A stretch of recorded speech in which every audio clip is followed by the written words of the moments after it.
caso de Cinco Lobitos para mí fue un reconocimiento, yo lo viví como un reconocimiento que me pareció importante, que me hizo mucha ilusión, porque es verdad que Cinco Lobitos, una de las capas, quizás la capa más política o más social, es la que se construye en torno a visibilizar los cuidados, ¿no? El coste emocional que tienen los cuidados, lo invisibilizados que han estado, cómo ese peaje, si recae en alguien, suele ser en las mujeres, ¿no? Y entonces, claro, cuando tratas algo que ha estado durante mucho tiempo invisibilizado, no se le ha dado un sitio o un valor, ¿no? Porque, bueno, como sociedad lo está dando, por supuesto, pues de repente que un premio reconozca que de alguna manera la película refleja esto, ¿no? En torno a los valores o cuestionarnos determinadas cosas, pues es muy gratificante, ¿no? Es muy bonito que alguien más lo vea, ¿no? Lo que has intentado construir.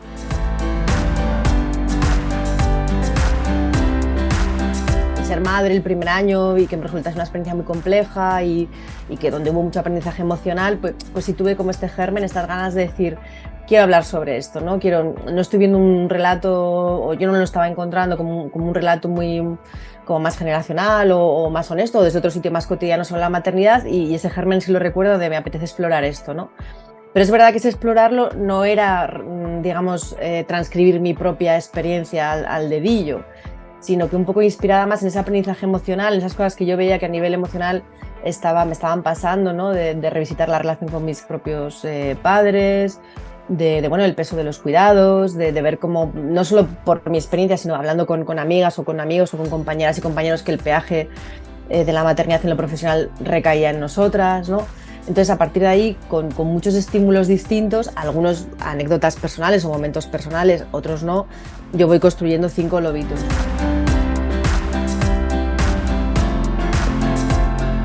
Yo creo que, claro, no sé qué les pasará a otros cineastas. Es verdad que cuando oyes términos como cine necesario, cine tal, da un poco como de pudor, porque también al final lo que hacemos es una expresión creativa o artística, ¿no? Y no quieres que esté condicionada por el hecho de tener que cumplir una serie de valores, ¿no? Que el valor de la expresión artística está en la búsqueda, en generar preguntas, ¿no? O esos suelen ser los viajes más interesantes, ¿no? Y yo por lo menos, de hecho, cuando escribo la película y cuando la ruedo, estoy pensando más en las contradicciones de la familia y en las contradicciones en torno a la maternidad y en esas preguntas un poco sin respuesta, que no en generar una serie de dogmas, ¿no? O sea, para mí era más importante cuestionarme por qué, por ejemplo, hay imágenes que no suelo ver en torno a las madres, ¿no?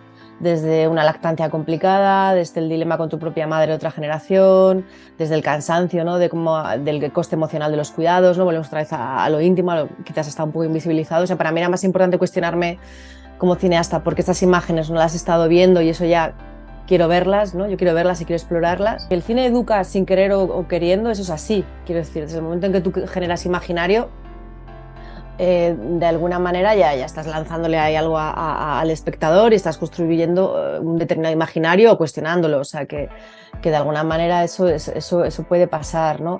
Lo que pasa que es verdad que, claro, a mí me interesa más el cine que también genera un poco de espíritu crítico, ¿no? Que también es otra manera, no sé si de educar, pero bueno, de relacionarte con el espectador o relacionarte tú como espectador con lo que ves, ¿no? Y sí que creo que hay películas que pues bueno, eso, que se mueven más en lanzar preguntas, en cuestionar cosas, en que los viajes de los personajes no sean quizás muy evidentes, en que la respuesta a los dilemas no sea muy evidente, un poco como pasa en la vida, ¿no? Durante mucho tiempo también hay una narrativa como más épica, o no sé si más mainstream, donde la respuesta a los dilemas son como muy claros, ¿no? Lo bueno, lo malo. Normalmente en la vida los dilemas morales son un poquito más confusos, más ambiguos, ¿no? Y bueno, a mí me interesa ese tipo de cine porque creo que genera un poco de espíritu crítico y como espectador también es gustoso y es valioso ponerte ahí, en no saber qué haría yo o en intentar entender a personajes incluso que estén lejos de ti, ¿no? Y luego yo sí que creo un poco en el valor terapéutico de las películas. O sea, yo no... Es lo que hablábamos, yo no sé si hay un cine necesario, yo sí que creo que hay películas que para mí serán necesarias, pero para otra persona serán otras, ¿no? Pero que sí que hay películas, todos tenemos alguna película que sí que la sentimos un poco refugio, que nos acompaña en un momento determinado, que nos ha hecho sentirnos menos solos, ¿no? Lo que pasa que creo que no serán las mismas para mí que para ti o que para otra persona, ¿no?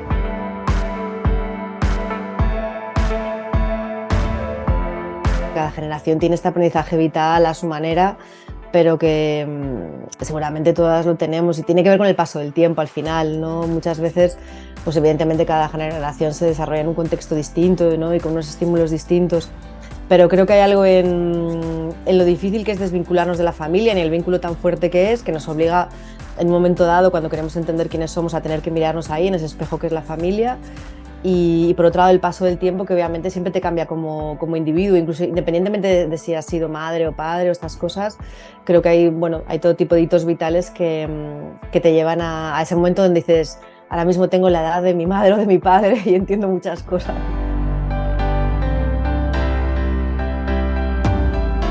La valoro súper positivamente y creo que es fundamental, de hecho. O sea, quiero decir que es, por un lado, a nivel de hablar de cuestiones de educación emocional, es una herramienta súper útil porque es súper atractiva y lo que hablábamos antes, ¿no? Si de repente el dilema es una herramienta narrativa que va con el cine, ¿no? El misterio, el intentar entender personajes, intentar entender por qué la gente hace lo que hace, ¿no? Entonces, y luego con el atractivo de que te cuentan una historia y toda la magia del cine, ¿no? Entonces, claro, en ese sentido, simplemente para hablar de cuestiones de educación emocional me parece increíble. Y luego una cosa que yo creo que estamos llegando tarde, y es el hecho de que cada vez más estamos sometidos a todo tipo de estímulos audiovisuales, o sea que el lenguaje cinematográfico, el lenguaje audiovisual,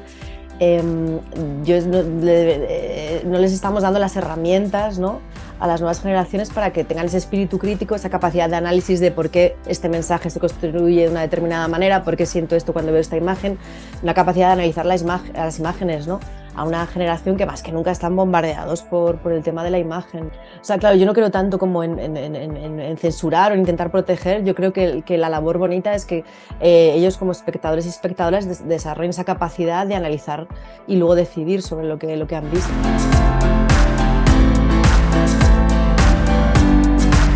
Me parece maravilloso, yo nunca lo hubiera esperado, proyectado, pero me parece precioso pensar que puede haber un grupo de chicas y chicos viendo ese corto y se lleven, ¿no?, alguna idea nueva que no esperaban o descubran alguna cosa de cómo gestionar alguna cosa, ¿no? Me parece increíble.